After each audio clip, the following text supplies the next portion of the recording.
청년입니다. 왜 예수를 믿어도 좀 이렇게 사람들하고 교제도 하지 어째서 그렇게 바쁘냐 맨날 나보고. 무슨 교제요? 똥물 가득 채워서 내가 조금 교제를 해봤는데 근심, 걱정, 염려를 다 쏟아. 그게 무슨 유익이 있어요? 누가 얼마나 주님 한 분만을 만족하며 찾고 구하는가입니다. 그런데 구하여 찾을 것들이 많고 얻을 것들이 많기에 보이지 않는 하나님을 찾을 이유가 없어요. 어린 것들도 벌써 어릴 때부터 너무 재밌고 완전히 카멜레온이야. 이쪽에 오면 예수 믿는 사람 같고 저쪽 가면 무슨 그런 사람들이 주의적입니까? 시작하기 전부터 사단이가 발로 쥐집었죠. 여러분, 제가 이 길을 가면서 보니까 아무나 주의 종길 가는 거 아니야. 그런 거 함부로 입 열면 안 됩니다. 잘못하면 지옥으로 끌려가요. 구하여 찾을 것들이 많고 얻을 것들이 많기에 보이지 않는 하나님을 찾을 이유가 없어 만족을 다른 데서 구하는 것이 세상 사람들이에요.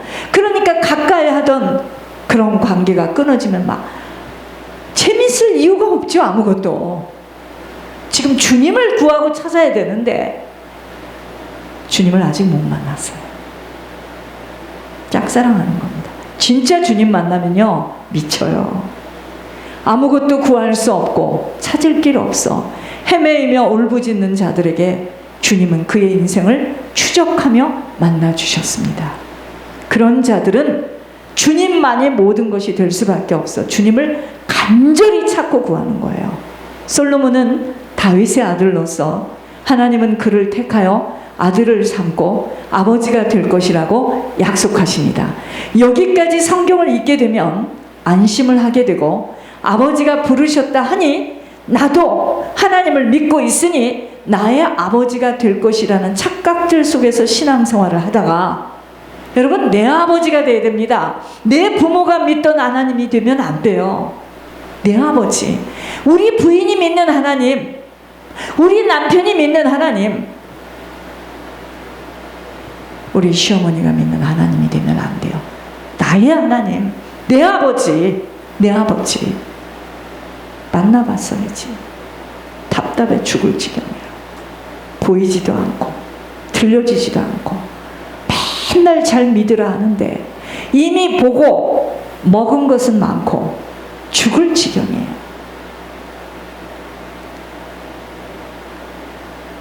그래서 신앙은 어려서부터 훈련을 받아야 됩니다. 이렇게 착각 속에서 신앙생활을 하다가 숨이 멎어서 영혼이 육신을 멎는 날에, 영혼이 육신을 떠나는 날에 유황불 속으로 들어가는 순간 아차 하며 몸부림을 치게 됩니다. 여러분, 이번에 탐킨 장모님 하나님 앞에 섰는데 지난 사람들, 선 사람들을 하나님께서 연결시켜 주셔서 들어보니까 자기가 어떻게 천국에 왔는지를 알아요. 누구 때문에 왔는지를 알아요.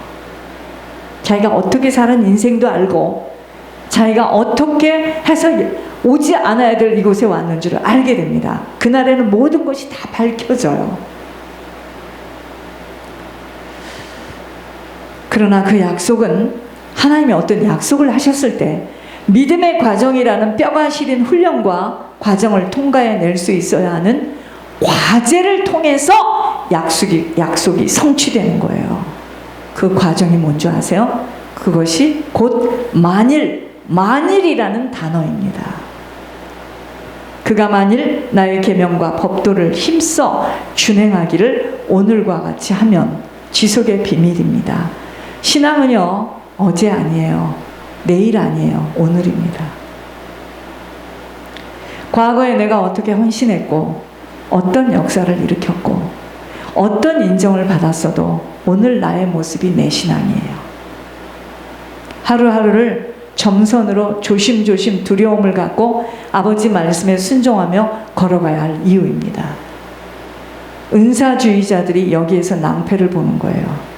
처음에 마음을 잃어버리고 돈과 음란에 젖어서 웅덩이에 빠져버리는 것입니다. 그러므로 달란트를 받아서 은사를 받는 자들은, 은사로 사역하는 자들은 한계가 있어요. 그래서 믿고 따라가다가는 함께 웅덩이에 빠지게 되어 있습니다.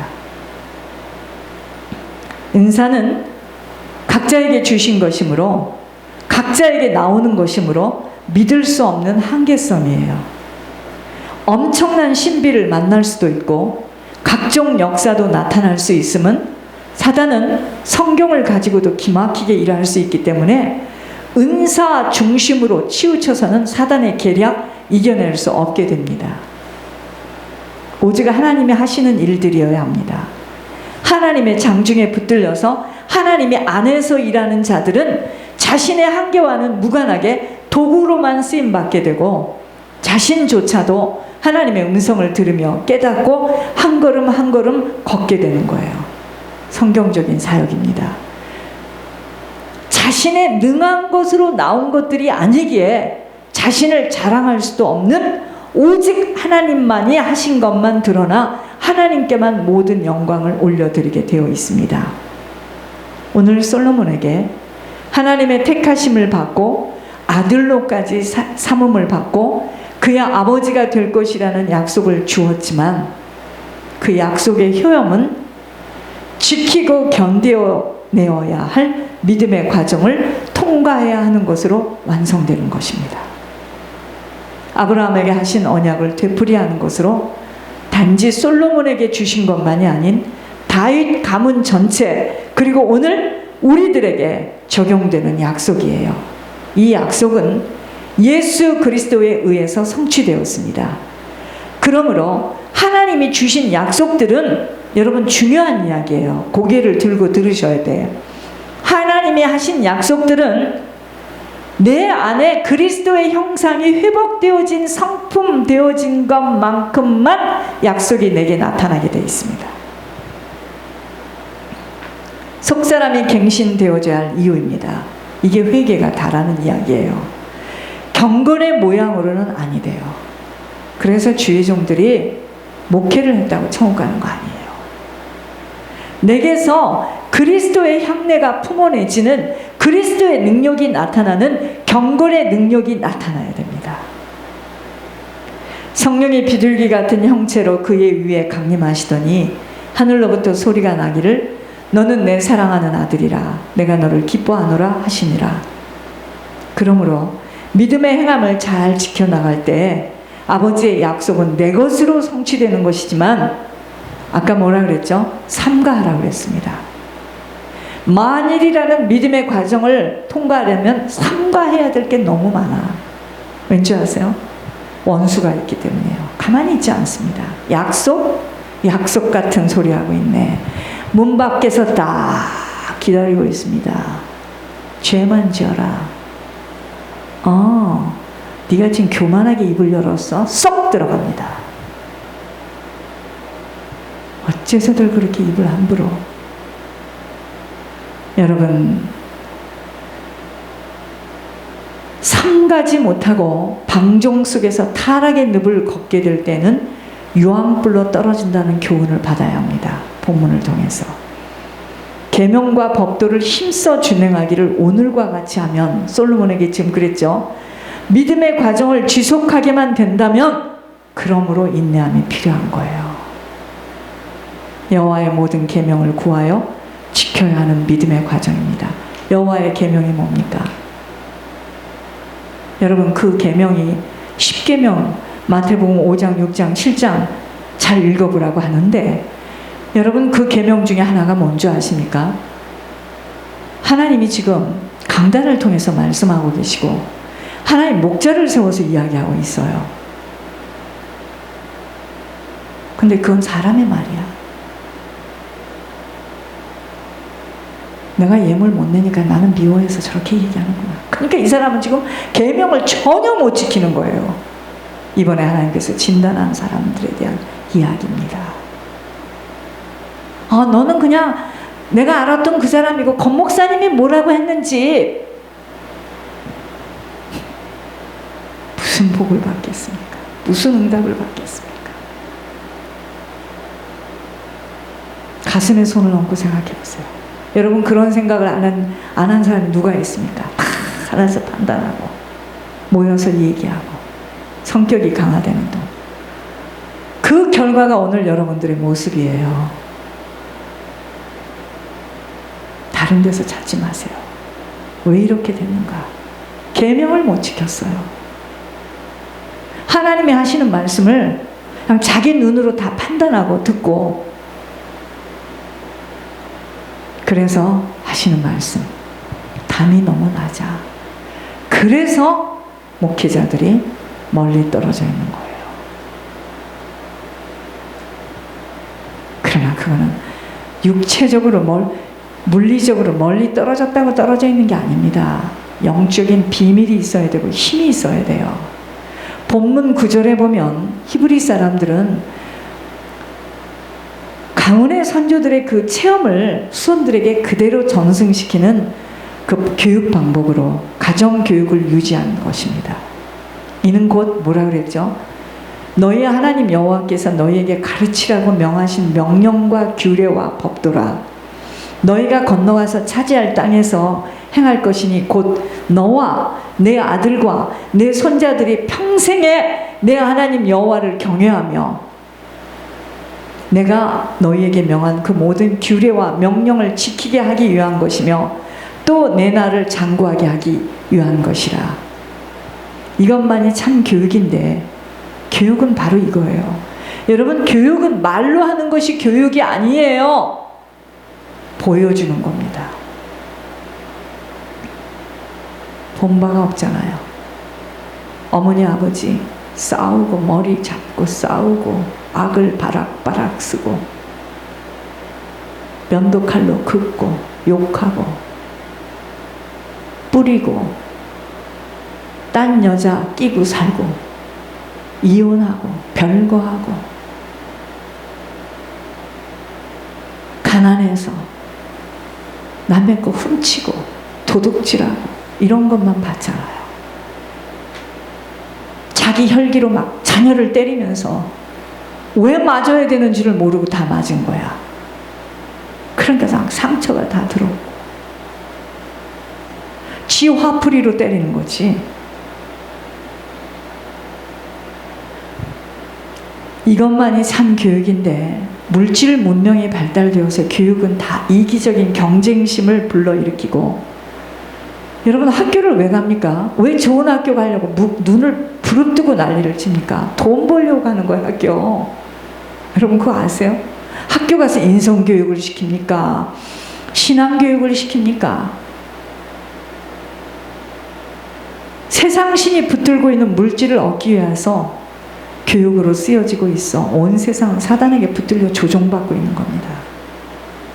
그래서 어려서부터 사단에게 많이 머리가 돌아가고 훈련받은 아이들이 나와서 사단의 조종을 받고 거짓말하고 사기치고 근엄하게 앉아서 남 등치는 거예요.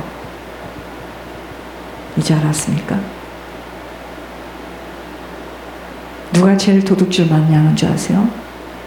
지금 대한민국에 누가 도둑질 합니까? 위정자들이에요. 좀도둑은 감옥이나 가지. 왜 공부를 잘하고 책도 빤듯이 놓고 책을 많이, 그게 지금 뭐죠? 사단에게 길들여져서 어떻게 하면 사단에게 뽑혀서 쓰임 받느냐, 또 사단에게 그렇게 하니까 돈도 벌어. 그 다음 세대 또 그 짓을 똑같이 하는 거죠. 차라리 망해야 되는데 망하기까지는 40년 50년이 걸리죠. 그걸 또 좋아라 하고 그런 애가 또 사준 집을 또 좋다고 하고 자랑하고 하나님이 위로하셨대나? 위로 같은 소리야. 사단이 주는 거 넙죽 받았지. 10절에 솔로몬을 택하신 것은 성전 건축이란 특별한 목적을 이루기 위해서 모세나 선지자들처럼 솔로몬을 부르신 것입니다. 우리가 알아야 할 것은 이처럼 하나님께서는 각 시대의 사역을 위해서 당신의 일꾼을 선택하신다는 것이에요. 여호와의 말씀이 에레미야에게 임하니라. 이르시되 내가 너를 모태에서 짓기 전에 너를 알았고 네가 배에서 나오기 전에 너를 성별하였고 너를 여러 나라의 선지자로 세웠노라 하시기로 내가 이르되 슬프도소이다. 주 여호와여 보소서 나는 아이라 말할 줄을 알지 못하나이다 하니 여호와께서 내게 이르시되 너는 아이라 말하지 말고 내가 너를 누구에게 보내든지 너는 가며 내가 내게 무엇을 명령하든지 너는 말할지니라. 너는 그들 때문에 두려워하지 말라. 내가 너와 함께하여 너를 구원하리라. 나 여호와의 말이니라 하시고 여호와께서 그의 손을 내밀어 내 입에 대시며 여호와께서 내게 이르시되 보라 내가 내 말을 내 입에 두었노라. 보라. 지금 실제 이런 모델이 우리 앞에 있잖아요. 내가 오늘 너를 여러 나라와 여러 왕국에 세워 내가 그것들을 뽑고 파괴하며 파멸하고 넘어뜨리며 건설하고 심게 하였느니라 하시니라. 여러분, 그런 하나님께서는 그 시대마다 필요한 자를 세워 쓰시는 것처럼 지금 그렇게 하고 있는데 안 보이니까 이걸 입으로 내뱉을 수 없는 어마어마한 말들을 하는 겁니다. 다수가 진리가 아니에요. 그 말을 한 것이 내 자식이기 때문에 보함을 받아야 됩니까? 천만에요. 아모스가 아마샤에게 대답하여 이르시되 나는 선지자가 아니며 선지자의 아들도 아니라 나는 목자요 뽕나무를 재배하는 자로서 양떼를 따를 때 여호와께서 나를 데려다가 여호와께서 내게 이르시기를 가서 내 백성 이스라엘에게 예언하라 하시니 얼마나 지금 그렇게 하십니까? 부름을 받은 자들이 믿음의 과정을 잘 통과해낼 수 있는 믿음의 행함을 잘 지켜 행해야 하는데 그것은 그렇게 어려운 것만이 되지는 않아요. 왠지 아세요? 아버지가 택하여 부르시고 어떻게 하라고 모든 것 지시하고 계시니 그대로만 행해 나가면 약속대로 이루시는 아버지이시기 때문입니다. 아버지의 일을 행하기 위해서는 먼저 아버지를 간절히 찾고 구해야 합니다. 내 아들 솔로몬아, 너는 내 아버지의 하나님을 알고 온전한 마음과 깊은 뜻으로 섬길지어다. 내 아버지 하나님 누굽니까? 다윗. 여호와께서는 모든 마음을 감찰하사 모든 의도를 아시나니 네가 만일 그를 찾으면 만날 것이요 만일 내가 그를 버리면 그가 영원히 너를 버리리라. 여러분, 주의 종하고 관계가 어그러지면 하나님과의 관계가 어그러지는 거예요. 깊게 들으셔야 될 겁니다. 그러나 하나님을 버리게 되는 믿음의 행함을 명령대로 지키지 못하게 되니 버림을 받게 된다는 교훈입니다. 하나님은 택하여 부르시고 사명을 주실 때 그 사명을 감당하기까지 하나님 함께 계셔요. 떠나지 아니하십니다. 그리고요, 도울 자까지 붙여주십니다. 그 사명 감당하도록. 항상 신앙을 가졌다고 하는 자들 앞에서도 두 길을 보이시고 선택하기를 원하고 계십니다. 생명의 길과 사망의 길을 딱 놓고 하나님, 내가 내 하나님 여호와의 말씀을 삼가 듣고 내가 오늘 내게 명령하는 그의 모든 명령을 지켜 행하면 내 하나님 여호와께서 너를 세계 모든 민족 위에 뛰어나게 하실 것이라. 내가 만일 내 하나님 여호와의 말씀을 순종하지 아니하여 내가 오늘 내게 명령하는 그의 모든 명령과 규례를 지켜 행하지 아니하면 이 모든 저주가 내게 임하며 내게 이를 것이니 네가 만일 이 책에 기록한 이 율법의 모든 말씀을 지켜 행하지 아니하고 내 하나님 여호와라 하는 영화롭고 두려운 이름을 경외하지 아니하면 여호와께서 내 재앙과 내 자손의 재앙을 극렬하게 하시리니 그 재앙이 크고 오래고 질병이 중하고 오래일 것이라. 여러분, 이번에 코로나 걸리는 거 있죠? 여러분 잘 아셔야 됩니다. 걱정하지 마세요. 그래서 코로나 아무나 안 걸려요. 막 코로나 아무나 안 걸리니까 아무렇게 해라, 지금 그 이야기가 아니고요. 하나님의 주권과 의도 속에서 걸리게 되어 있습니다. 그게 징계예요. 그게 징계 메시지입니다. 코로나 아무나 걸리지 않아요. 걸렸으면 이 사람이 제일 먼저 걸려야 되고 손영주 권사님 걸려야 됩니다. 배 집사는 벌써 걸렸어야 되고 조심해서 안 걸리고 안 조심해서 걸리고 지금 그거 아니에요. 그러나 코로나에 걸린 사람들이 왜 걸렸는지를 모르는 것이 문제입니다. 돌이켜야 되는데 모르죠. 뭘 돌이킵니까? 그러니까 갈 사람은 할머니 할아버지 중에서도 빨리빨리 보내는 겁니다. 코로나로. 코로나 아무나 걸리는 거 아니에요. 아버지의 한 번 구원이 영원한 구원이라고 오해하듯이 하나님의 약속은 언제나 변개치 않고 이루어진다라고 하염없이 느슨하게 아무런 준비 없이 시간이 되어 이루어짐이 아니라는 것. 여러분, 하나님 그렇게 말씀하셨어 나한테 지난번에. 그러니까 꼭 그렇게 될 거야. 그런데 너는 지금 네 자세는 아버지의 약속은 반드시 믿음의 행함이라는 순종의 과정을 통과할 때 아버지는 아버지의 약속을 성취하여 주시나 본인들이 불순종으로 순종의 행함을 지키지 못할 때에는 하나님은 촛대를 옮기신다는 무서운 교훈을 성경에서 확인되어져야 합니다. 하나님의 응답은 만일이라는 전제 조건을 충족시킬 때에 나타나는 일들이므로 조심조심 걸어가야 하는 길이 생명길이에요. 제가 왜 이렇게 벌벌 떠는데요? 만일이라는 전제 조건을 충족시킬 수 있는 순종의 행함을 지키는 일에는 뭐가 필요해요? 지혜가 필요합니다. 이 지혜는 어리석음을 벗어날 때 참 지혜를 얻게 됩니다. 어리석음은요, 미련함 속에 있어요. 미련한 자들의 특징이 뭔지 아세요? 하던 짓을 또 합니다. 자신의 경험으로부터 산 교훈을 얻지 못해요. 그때 따끔하게 당해놓고 또 합니다. 똑같은 짓을 또 해요. 장소만 바꿔놨지. 즉 시행착오를 되풀이하는 것으로 사람은 누구나 잘못된 길에 빠질 수 있지만 반성해서 다시는 그릇된 그런 짓을 하지 않으려고 노력